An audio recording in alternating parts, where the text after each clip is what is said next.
mission of development alternatives has always been, from that time, to create sustainable livelihoods at scale, or to put it a little bit more finely, to create the means that would create sustainable livelihoods at scale. Why did you home in on that as the mission for our organization? For us, numbers were important.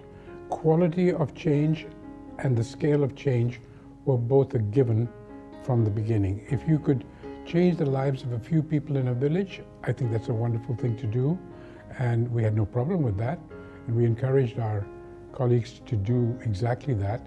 But if you were going to deal with the problems at the scale that they demanded, poverty and hunger and resource degradation are massive scale issues, then you had to match that scale with the solutions.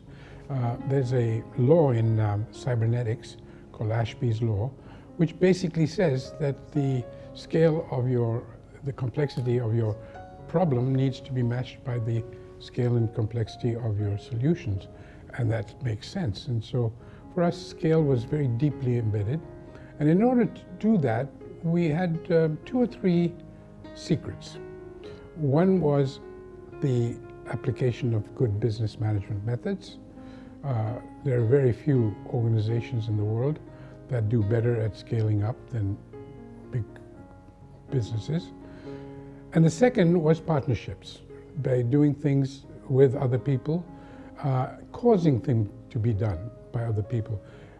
We did a lot of research and innovation, developed new ideas, new solutions, but we were not in a position to apply them all over the country by ourselves.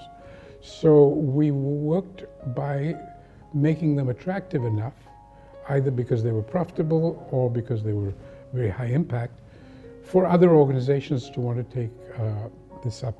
And very early in the game, probably when we were 2 or 3 years old, we got the idea that it was very much in line with Indian thinking, Indian culture, to cause things to be done. In fact, our language, our very way of speaking, embodies that. You know, it's the only language system, the Indic languages, that have a tense called the causative. And this causative tense is a way of saying get something done as well as doing it yourself. And you take a verb like banana, to make, it comes with a causative tense called banwana. And banwana means cause to be, and get someone to make it for you. And it goes very deeply into our culture to make and share and partner.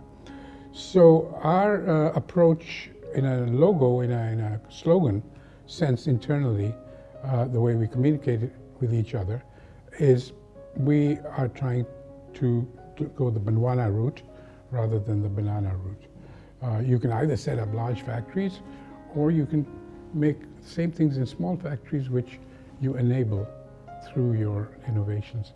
So for us, scale is important, and the means of scaling up is even more important.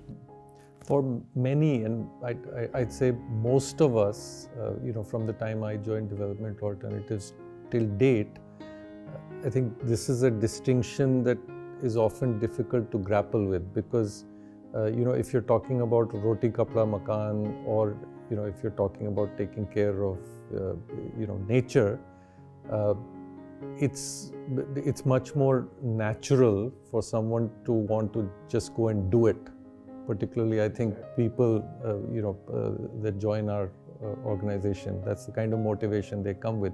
So when they're told, no, it's not about you're going and building a house for someone, but figuring out ways in which millions of people can build houses, it takes a little bit of time for us to sort of.